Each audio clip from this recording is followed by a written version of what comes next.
Diálogo con Ernesto López. Hola, ¿qué tal? ¿Cómo están? Qué placer enorme saludarles a ustedes. Gracias por sintonizarnos en esta mañana de martes 26 de junio de 2018. Como siempre, agradeciendo a Dios Todopoderoso por darnos ese privilegio de poder ingresar hasta la intimidad de sus hogares. Gracias por sintonizarnos también, especialmente a través de Megavisión Go, y en línea estamos a través de nuestra señal en vivo por nuestras redes sociales. Estamos precisamente en Diálogo con Ernesto López en nuestra cuenta en Facebook para que usted nos sintonice. Quiero saludar esta mañana a nuestro buen amigo, experto y consultor en temas migratorios de Megavisión, Reinaldo Albergue, para hablar sobre temas que tienen que ver con la situación que sigue de alguna manera preocupando mucho sobre la situación de inmigrantes, especialmente niños, en la zona de la frontera entre México y los Estados Unidos. Reinaldo, te doy la más cordial bienvenida. Gracias por acompañarnos. Muchas gracias, Ernesto. Para mí, placer estar aquí con ustedes. Reinaldo, desde luego el presidente Donald Trump sigue bajo la mirada de privar a los migrantes indocumentados de su derecho a comparecer ante un juez y considera que deben ser inmediatamente deportados tras cruzar la frontera, que obviamente esto ha sido considerado como un problema de carácter violatorio y atentatorio a los derechos humanos. Todo el, digamos, contenido de argumentaciones en la que está el plan cero tolerancia que ha impulsado la administración Trump. Bueno, el plan cero tolerancia, Ernesto, muchos expertos lo han catalogado como una estrategia del presidente. ¿En qué sentido? En el sentido de poder presionar al Congreso que apruebe una reforma migratoria.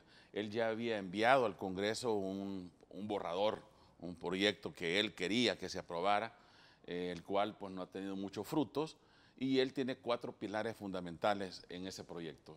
Uno de ellos es la aprobación de los 25,000 millones de dólares que él quiere que le aprueben para el muro. Él habla también de quitar ciertos programas como la lotería de visas, la migración en cadena y cambiar o reestructurar la manera de migrar legalmente a través de méritos, no como se ha estado haciendo actualmente. La gente le creyó, la gente votó por el presidente. Es como que tú te la haces ahorita con una campaña aquí en El Salvador, prometiéndole a la gente que vas a solucionar o erradicar el problema de la delincuencia. La gente va a salir a votar por ti porque te va a creer. Y tú tenés ese compromiso cuando ya te sentás en la silla, sabés que tenés que cumplirle a ese sector de la población que creyó en que tú ibas a erradicar o eliminar la delincuencia. Y él lo dijo en su campaña, ¿verdad? Yo voy a cerrar los programas, voy a sacar a la gente de acá, voy a cerrar la frontera radicalmente. Entonces, él está cumpliendo promesas de campaña. Por eso que a los jueces, cuando le suspendieron el hecho de que los musulmanes entraran con residencia permanente, si te acuerdas, un par de meses atrás, el año pasado, él le echó la culpa a los jueces, dijo, por culpa de ustedes es que yo no estoy cumpliéndole a la gente, y responsabilizó, ¿verdad?, a los jueces si algo llegara a pasar en los Estados Unidos, ya sea por un atentado. Y eso son prácticamente lo que estamos viendo ahorita.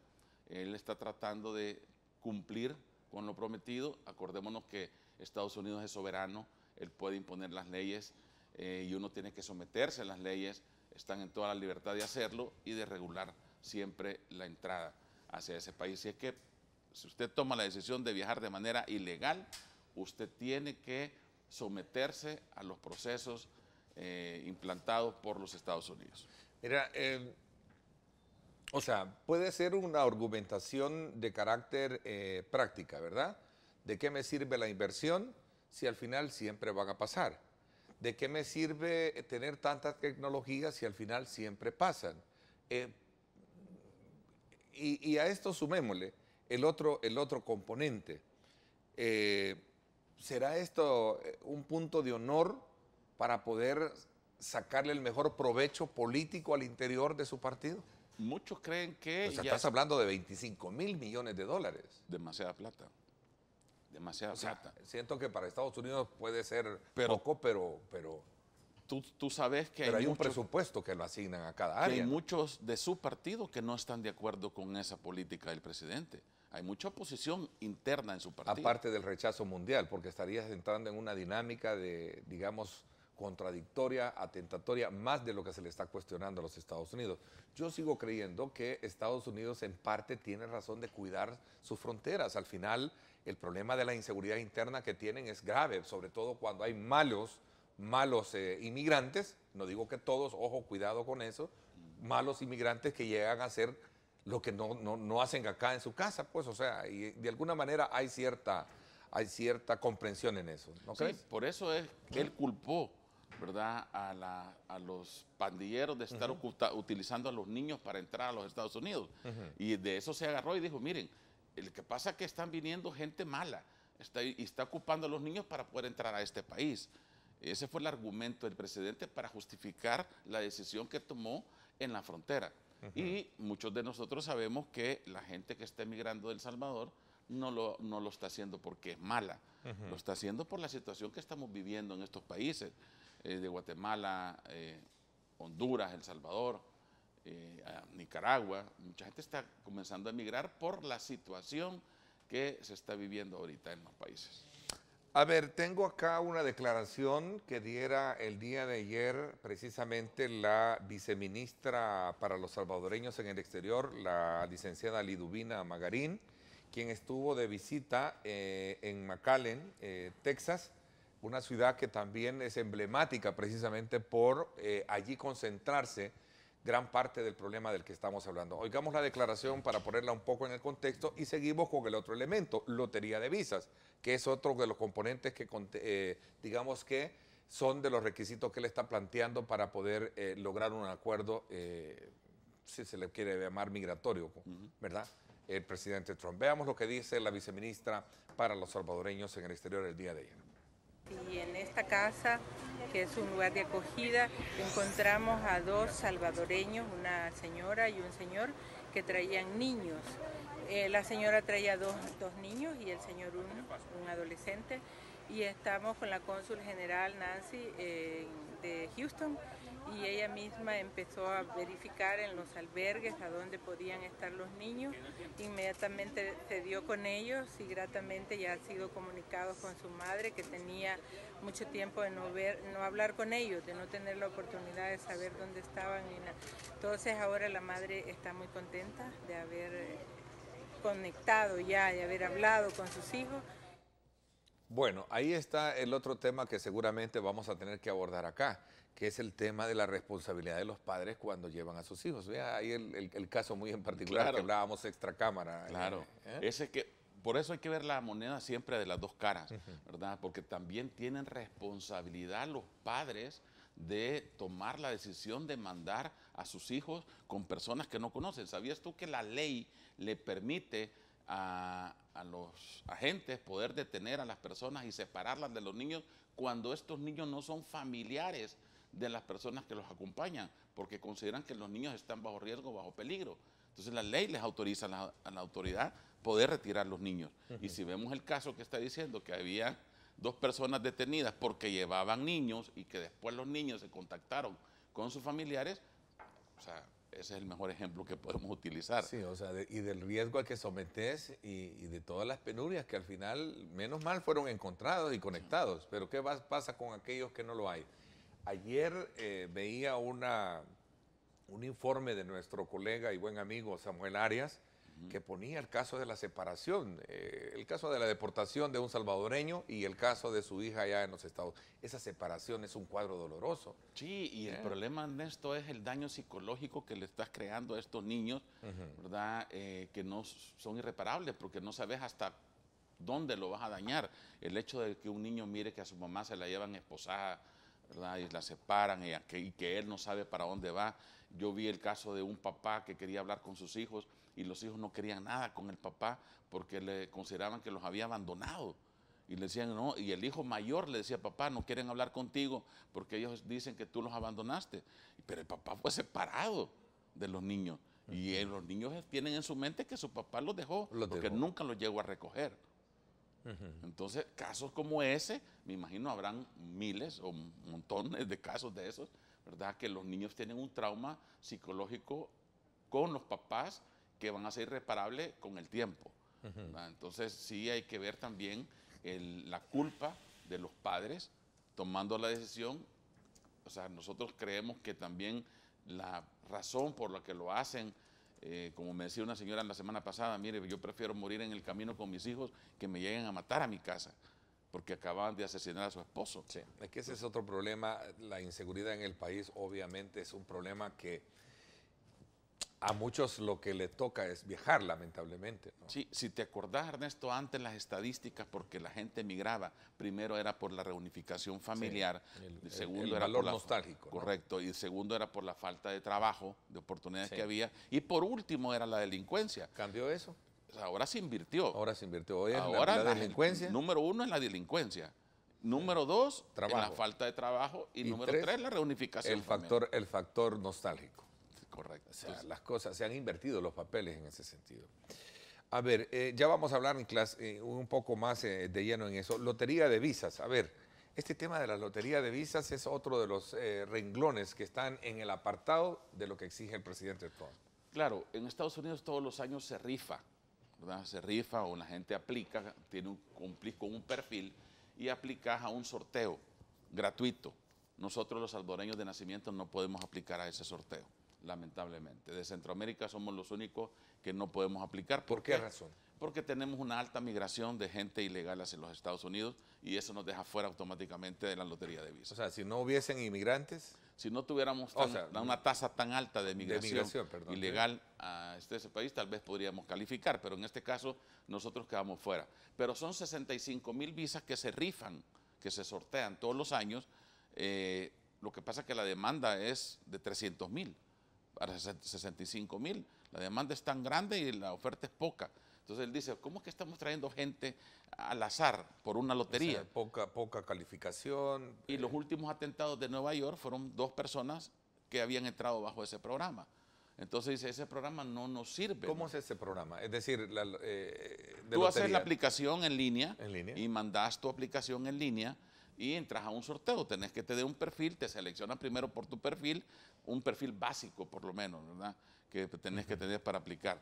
Y después entras a un sorteo y si sos elegido, pues te llaman y ya sos beneficiario de esas 65,000 residencias que rifan en todo el mundo.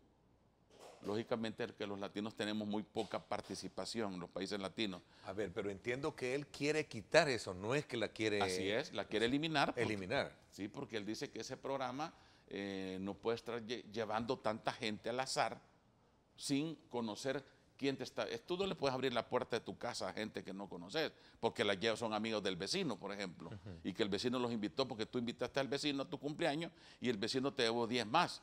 ¿Cómo los consideras tú eso? Paracaidistas. Que normalmente llegan. Sí, Entonces dice, bueno, no podemos estar recibiendo gente que no sabemos ni quiénes son. Necesitamos, a pesar que ya hay un colador y a pesar que hay un perfil y una selección, etcétera, pero él dice, ese programa no nos beneficia. Y son 65,000 puestos de trabajo que le estamos quitando a los norteamericanos. Por eso es que está eliminando la lotería de visas. Esa es la razón de ser, el por qué ese programa él siente que no le está beneficiando a los Estados Unidos. A ver, voy a hacer una pausa comercial. Cuando regresemos, está el otro aspecto que tiene que ver con el tema de asilo. Ya tú lo comentaste en un principio. Ayer decía el presidente Trump, porque es bien sorpresivo, con todas las, digamos, cuentas o digamos, comentarios que él hace en su cuenta, decía que se opone al asilo y él sigue con la idea de apostarle más a la deportación.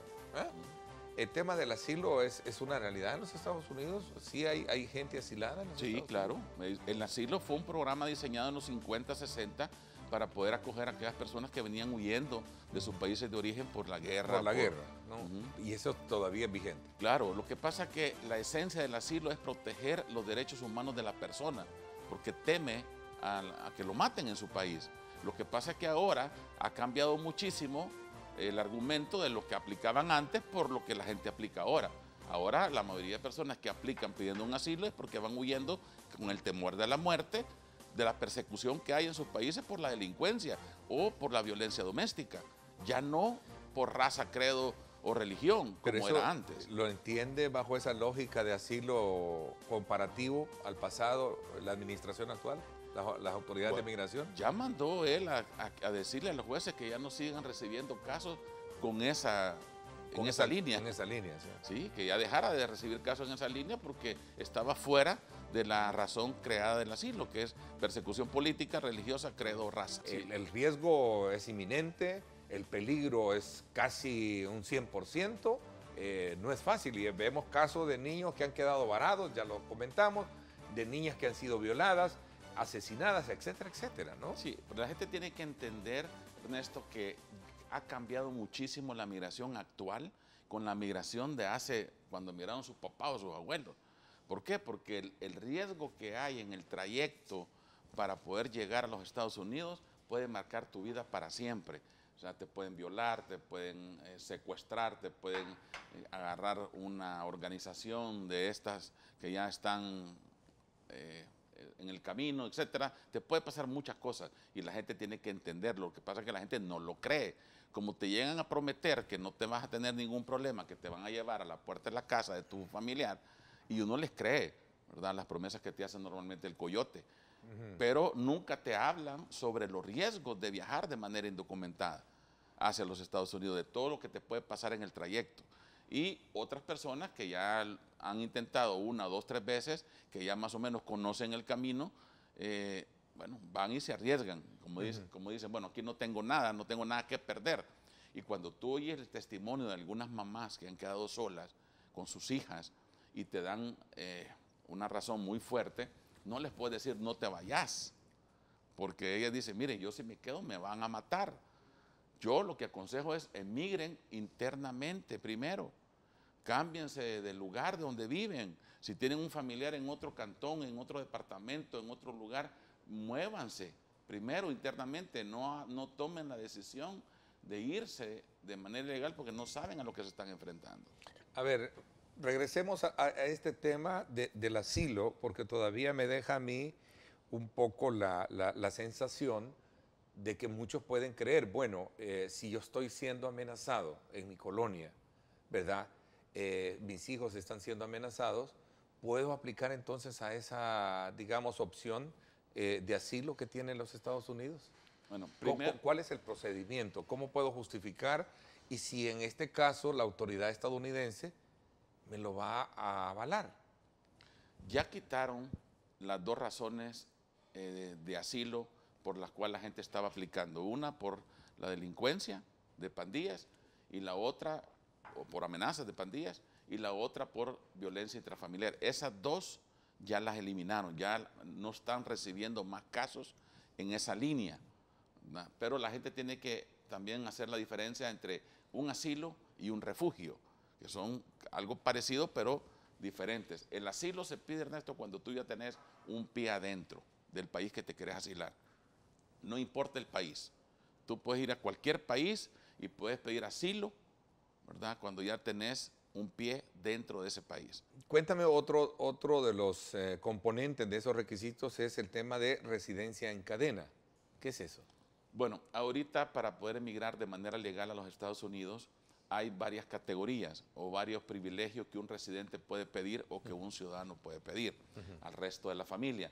Por eso le llaman migración en cadena, porque si tú sos ciudadano americano, llegaste a los Estados Unidos, te legalizaste y te hiciste ciudadano americano.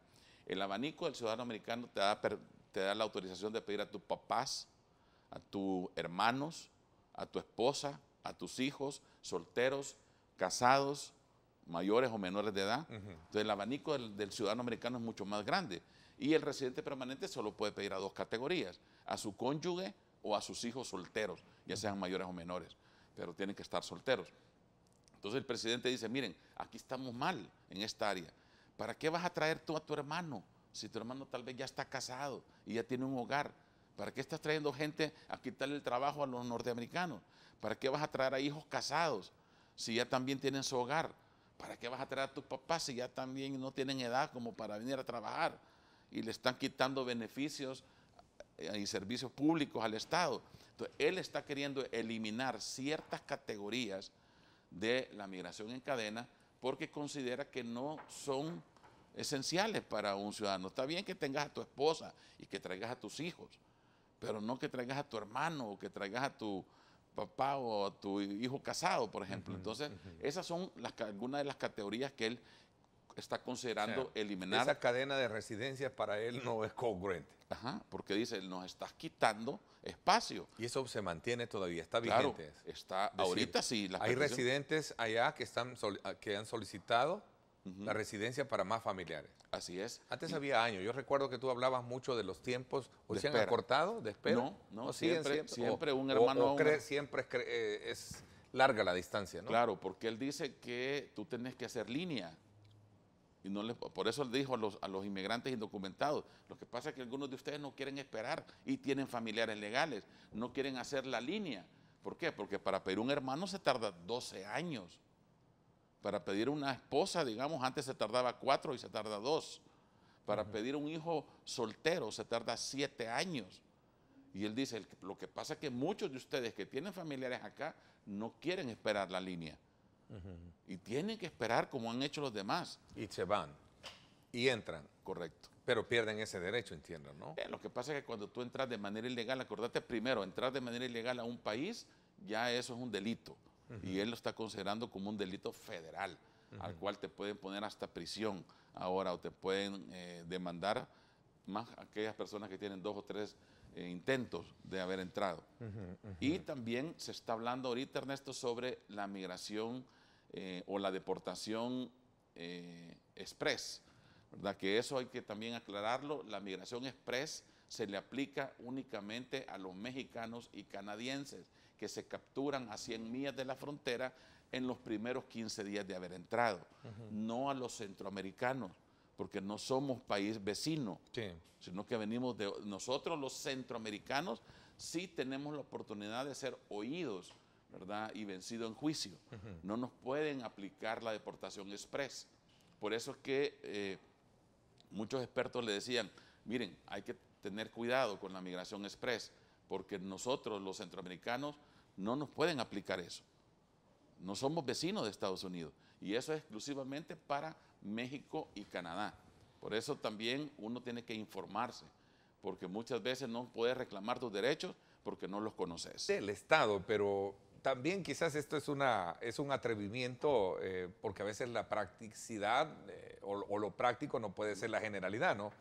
Con la que el sentimiento de muchas personas que son americanas, es decir, reales, que tienen sentimientos y ven que esa separación de los niños no es el mejor fotografía. Que ese evento es el que está marcando la diferencia o podrías marcar la diferencia para porque noviembre. aún siendo sectores muy conservadores de la política, no ven bien esa separación. Claro, y parece ser que los expertos se lo habían advertido al presidente. Aún y cuando fue algo manipulado, porque sí fue una manipulación de una niña llorando y el presidente Trump así, que no tenía nada que ver, lo voy a decir, no estoy haciendo...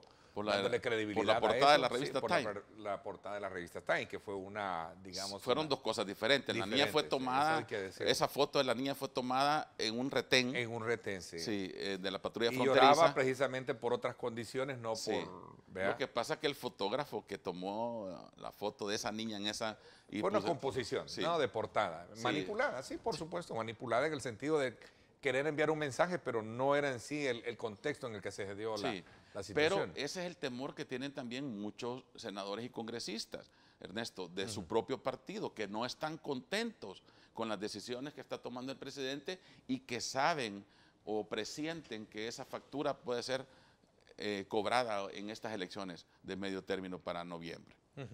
Residencia por méritos es el otro componente de ese requisito. Fíjate que si tú le pones atención a toda nuestra conversación, hemos venido tratando el tema del dinero para la construcción del muro, ¿no? Sí. Que ya lo tratamos. La lotería de visas, el tema de la residencia en cadena y el otro componente de su petición, de sus requisitos del presidente Trump es residencia por méritos. Correcto. A ver, ¿en qué consiste eso? Bueno, eso ya lo tiene Canadá. Canadá tiene un programa bajo puntos donde tú puedes autopeticionarte, ¿verdad? Se llama petición independiente, y tú puedes aplicar siempre y cuando reúnas ciertos puntos, ¿verdad? Por ejemplo, si tú hablas inglés o francés, te dan un puntaje. Si tú tienes un título universitario, te dan otro puntaje, ¿verdad? Si tú tenés una carrera adicional, un PhD o una maestría, o tenés tal vez un título en cocina, por ejemplo, que es uno de tus hobbies, o tenés otro talento, otra habilidad extraordinaria, te dan puntos. Entonces tú vas a aplicar a un programa bajo puntos, por méritos, por lo que tú sos, por lo que sabes, y ya no porque un patrono familiar tuyo que ya puso un negocio en los Estados Unidos, te somete a una petición y te dice, no te preocupes, Ernesto, yo te voy a traer a que vengas a trabajar conmigo, aunque sea de gerente de lavar platos, pero yo te voy a traer. Entonces ya no te van a dejar que te pidan familiares o empresas, porque él consideró que muchas empresas abusaron de ese programa de peticiones laborales, porque comenzaron a llevar a sus familias a través de esas peticiones laborales. Entonces él dice, quiero eliminar eso, ¿verdad? Quiero que la gente venga aquí, gente que de plano cumpla con estos requisitos mínimos. A ver, ahí está la fotografía del Time, me la están colocando de producción. Donde, sí, ahí está la composición, no fue nada, digamos, real, sino que fue ¿qué? Un arreglo, ¿no? Una composición. Un montaje. Un montaje, así, gracias por la palabra.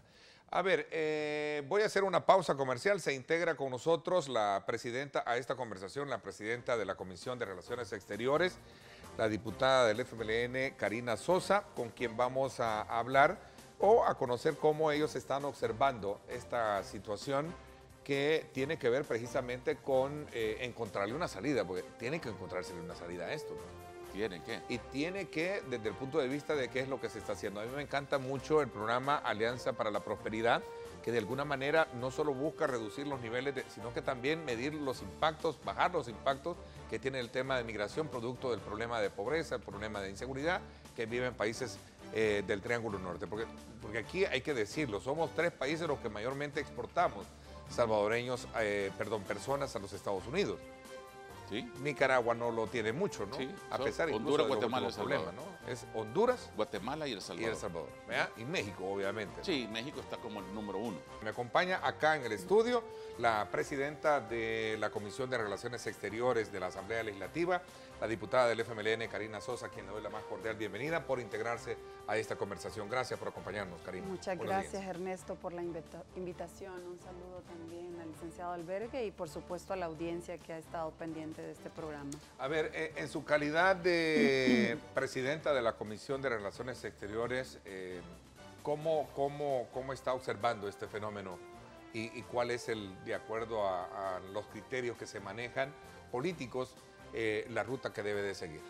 Bueno, con muchísima preocupación, Ernesto, y esto es algo no únicamente de la presidenta de la comisión, sino de la comisión entera y del mismo Pleno Legislativo, quien el jueves pasado se expresó a través de un pronunciamiento en el cual nosotros manifestábamos nuestro apoyo y respaldo a la familia salvadoreña que se encuentra en esta condición y por supuesto hacíamos un exhorto a las autoridades de Estados Unidos para que se pueda revisar la condición en la que se está dando seguimiento a estos procesos de las familias salvadoreñas. Nos preocupa muchísimo, particularmente en el caso mío que he tenido la oportunidad, como ustedes se habrán podido dar cuenta, de acompañar en diferentes etapas del proceso de la migración a los migrantes y a sus familias.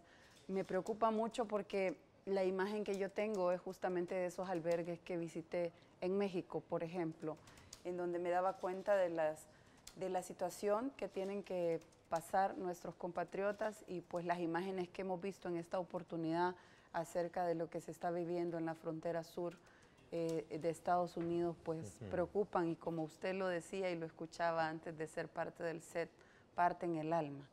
Realmente uno que ya es mamá, que ya es papá, se pone en los zapatos de esa persona y dice, yo no sé qué haría si a mí me tocara vivir una condición de esa. Un cuadro de eso es duro, ¿no? ¿Cuántos papás están detenidos en un centro y sus hijos han tenido que atravesar todo Estados Unidos para estar en otro centro de resguardo? Y no solo eso, sino que ya hemos visto que vienen padres o madres que sus hijos han quedado en Estados Unidos y eso es algo que realmente no puede estar pasando.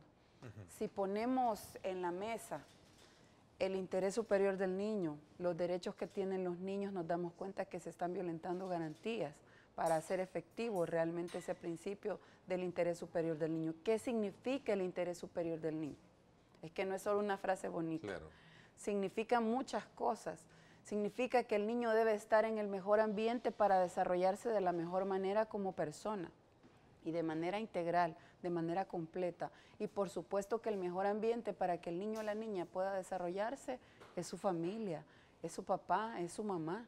Y eso es algo que no se está tomando en consideración y que ha sido parte de las expresiones que hemos visto en los últimos días por parte de diferentes instituciones, personalidades. La misma gente en Estados Unidos está pronunciando sobre este tema, distan mucho de esa decisión tomada. Claro. Y eso dice muchísimo. Las primeras damas, las ex primeras damas de los Estados se Unidos han también, pronunciado, incluso la actual. Un agravante que él ha pedido que se deje sin efecto el acuerdo Flores, que es un acuerdo que surge justamente con un caso de niños salvadoreños allá por el 85, 87, y que lo que busca es justamente resguardar de mejor manera los derechos y la integridad física de las niñas y niños. Y ahí habla incluso del tiempo máximo que los niños pueden estar en un centro de acogida, de internamiento, como le quieran llamar ellos. De retención, pero albergue él está temporal. pidiendo que eso sea superado y que no se tome en cuenta tiempo, sino que sea algo indefinido hasta que se decida junto a sus padres el destino que va a tener, que por cierto en un tuit el día de antier mencionaba algo más y decía, no podemos permitir que toda esta gente invada nuestro país. Cuando alguien entre, debemos devolverlo al lugar de donde viene de inmediato, sin jueces ni tribunales. O sea, el llamado de él es muy contundente a que esto va a seguir y que va a seguir de esa forma que lo hemos estado Deportaciones, alguien titulaba expresa, sí, lo estaba viendo acá. Es decir, negar un debido proceso para cualquier tipo de solicitud. ¿Y esto cómo se interpreta bajo el aura de la situación compleja que hemos estado tratando? Él dice que no le está negando ningún debido proceso a la gente, dice él. ¿Por qué? Porque la gente está siendo escuchada por los oficiales encargados de designar a las personas si van a pasar a un juez de asilo o no. Se llaman oficiales de asilo. Entonces, lo que pasa es que están viendo de que los oficiales no están considerando casos. O sea, sí te escuchan y ven que de todos modos no puedes aplicar porque ya acaba de eliminar las dos categorías sobre las cuales la gente no va a poder pedir asilo, que es por la delincuencia y la violencia intrafamiliar. Entonces, todos los casos los están escuchando. ¿Por qué estás aquí? ¿Por qué venís huyendo de tu país? ¿Por qué tenés temor de regresar? Entonces, te escucha el oficial y ve que tu caso no amerita pasar ante un juez de migración. Entonces, él dice, no te están negando el debido proceso, te lo están realizando. Lo que pasa es que no calificás para llegar ante un juez. Para llegar ante un juez, el oficial te tiene que dar el aval, que tu caso está fundamentalmente bien radicado en el temor a la muerte para pasarte ante un juez de migración. Entonces, por eso es que dicen, no te estamos negando el debido proceso, te estamos escuchando, lo que pasa es que no calificás. Pero como te repetía, la migración express o la deportación express solo se le puede aplicar a México o Canadá, no a los centroamericanos, porque no somos vecinos. Y la deportación express es para aquellas personas que se capturen en los primeros 15 días de haber entrado a 100 millas de la frontera. Pero esos son para los vecinos, México y Canadá, no para Centroamérica. O sea, no hay beneficio para esto. A ver, un dato, ¿son 180 niños los que todavía, o ya varió según el acuerdo último del decreto ejecutivo que hizo cambiar un poco las cosas, o se mantienen siempre esa cantidad de niños? ¿De cuáles 180 niños? ¿De salvadoreños que se hablaba que estaban retenidos? Se hablaban de 92 al inicio. De 92 niños, de los cuales Sin 73 embargo, eran menores de 12 años. Yo tengo un dato acá. Estados Unidos confirma 180 niños. Esta es una información de la semana pasada. Estados Unidos dio datos oficiales luego de que Cancillería se quejó de su silencio. La cifra oficial dobla la que se manejaba, lo que tú decías, 180 niños. O sea, entiendo que todavía hay dificultad para obtener la información. Información. Eso es algo que se los puedo precisar porque recién esta mañana me he contactado con la viceministra que está en el lugar. Y es una cosa lamentable realmente porque estamos hablando de más de 2.000 niños se daba la cifra anteriormente. O sea, estamos más de hablando de 2.000 niños una cantidad en mayor. global. De ese porcentaje se ha encontrado que este número que usted menciona tiene que ver con niños. Lo dice Estados Unidos, pero según las cifras de la Cancillería, al menos a la reunión que tuvimos el día viernes, eran 94 y estando ahí nos dijeron encontraron 4 más. Esa era la cifra que había. Probablemente de viernes para la fecha ha crecido el número. La viceministra ha ordenado a todos los consulados que se pongan en función de garantizar una mayor atención a las niñas, niños, adolescentes. Se está buscando la posibilidad de traer personal de otros consulados que no tengan esta situación para fortalecer el trabajo que se está haciendo, porque han tenido que andar de lugar en lugar los cónsules y ahí en el lugar darse cuenta de cuánta es la cantidad de niñas y niños salvadoreños que están en esta condición. O sea, como decimos en buen salvadoreño, han andado a pie, han andado preguntando uno por uno y esa es la información que han logrado recabar. También están hablando de una campaña y esto es parte de los acuerdos que nosotros tomamos en la reunión que tuvimos. Debo decirle a la población, de inmediato nos reunimos con la viceministra, no solo fue el pronunciamiento, sino otras acciones que se las quiero compartir. Nos reunimos con la viceministra el jueves y concluimos el viernes con un plan de acción conjunta que estaremos impulsando en los próximos días y que implica, por ejemplo, facilitar a través de las redes de la Asamblea Legislativa y el canal legislativo y los medios legislativos una campaña que permita sensibilizar en primer lugar sobre los riesgos de la migración, pero en segundo lugar también poder precisarle a la familia que está acá en El Salvador información oportuna, como mínimo de dónde debe de acudir su familiar si se encuentra en esta condición y qué acciones puede tomar de acuerdo a los casos que se puedan contemplar. Esto es parte de lo que hemos conversado. También hablábamos de la posibilidad de poder tener una visita conjunta. Aprovecho y le digo a la población que esta servidora está haciendo gestiones con organismos internacionales para poder facilitar el traslado de un grupo, de una delegación de diputadas y diputados para poder llegar al lugar no solo a ver, sino también a tener reuniones con las autoridades que toman decisiones, a hacerles saber que nosotros estamos pendientes de la población, que estamos pendientes de las niñas y niños y que queremos un mejor trato, pero también a asumir un compromiso, porque aquí no se trata solo de ir a pedir y de que respeten los derechos, sino también de qué es lo que estamos haciendo en el país, de qué es lo que están haciendo las autoridades que estamos en estos temas en favor de nuestra gente, para que nuestra gente no se vaya. O sea, es importante establecer una comunicación fluida con las autoridades como hemos tratado de hacerlo desde la comisión en coordinación con Cancillería y por supuesto en este momento no puede ser la excepción. Que la familia es un vínculo importante para trasladar una asesoría oportuna que puede cambiar la vida al que está allá y a la familia que está acá. Yo creo que el gobierno tiene que cambiar estrategias, ¿verdad?, de cómo atacar el problema. Primero, la prevención es clave, ¿verdad?, tener campañas de prevención internas en el país, pero también alianzas estratégicas con los cancilleres. Por ejemplo, se habían de reunir México, Guatemala, Honduras, El Salvador, que somos los países que más problemas tenemos con la migración, y presentar a Estados Unidos, ¿verdad?, una petición formal, primero del trato que se le da a las personas en el trayecto y segundo, la hora de recibirlos. No podemos permitir que se sigan violando los derechos de las personas que ya se conocen, pero tiene que haber un esfuerzo en conjunto, porque solitos no nos van a escuchar. Si El Salvador llega solito, no nos va a escuchar. Tenemos que ir con nuestro hermano mayor, que en este caso va a ser México. No sé si ya se dieron cuenta del Tricamex, sí, que es lo que están planteando los hermanos mexicanos, porque ya vieron también que ellos solos no lo van a poder combatir, que también necesitan la ayuda de Guatemala, Honduras y El Salvador para poderse enfrentar a los Estados Unidos.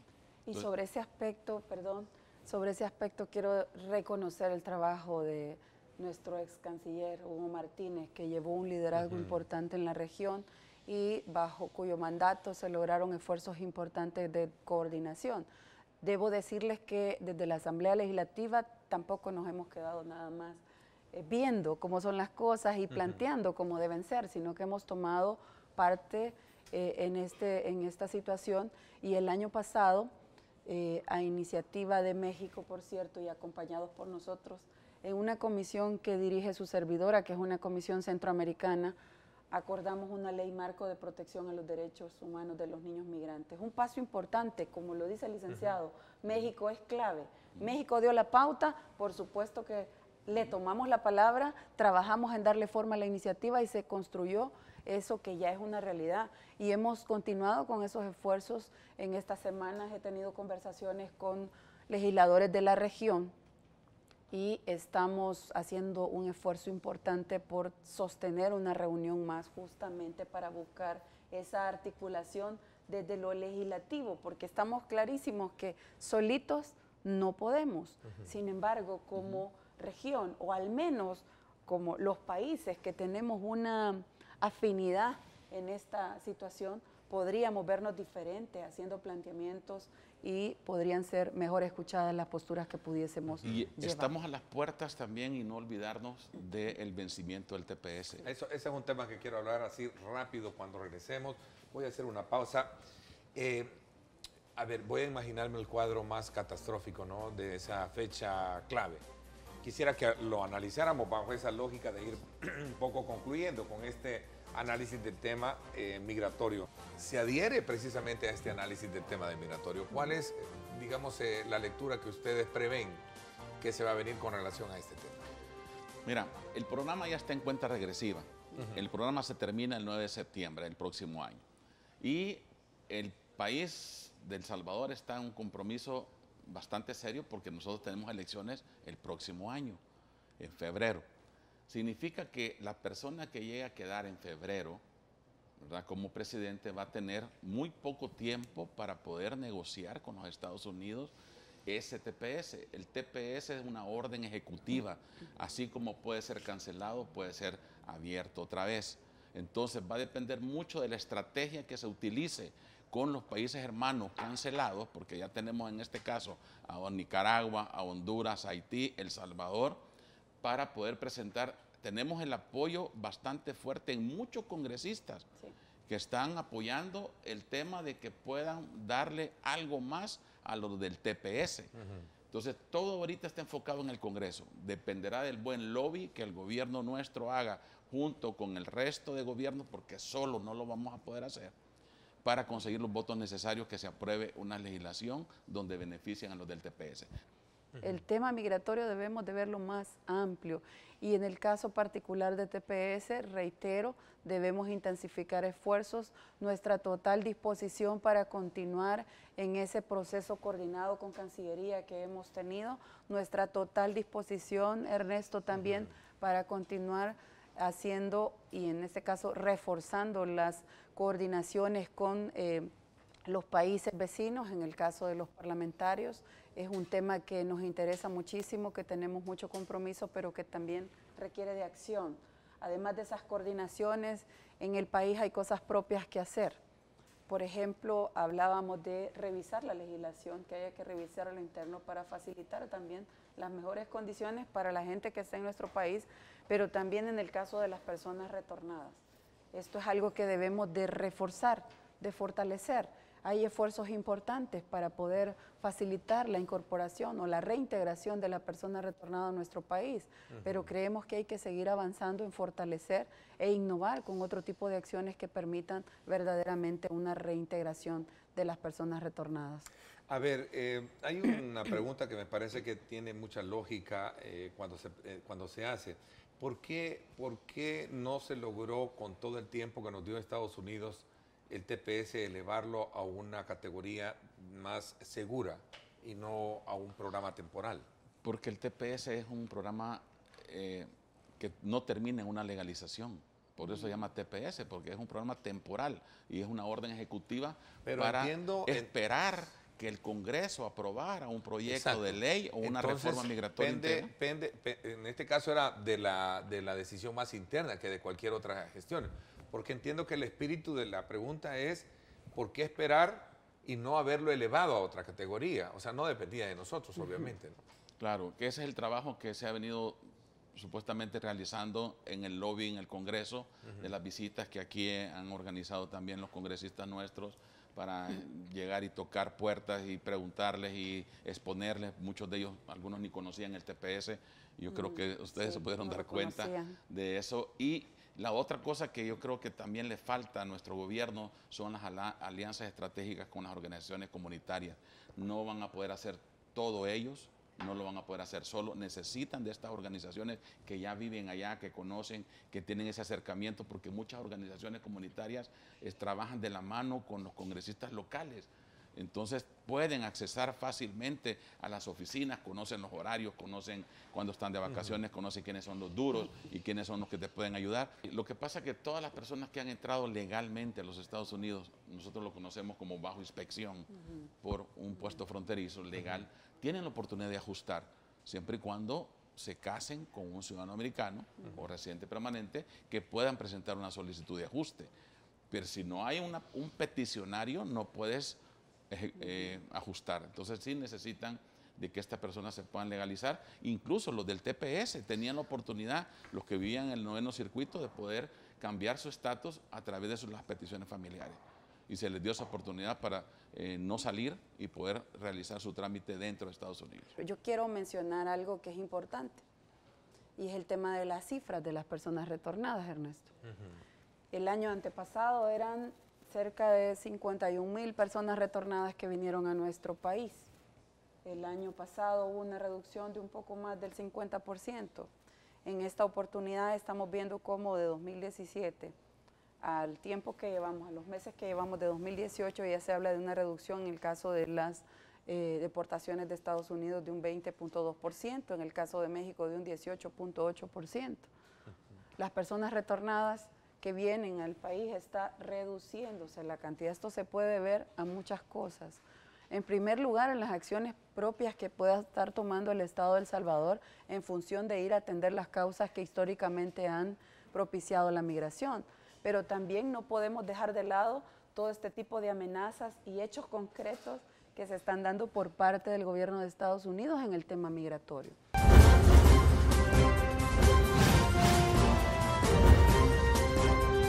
Diálogo con Ernesto López.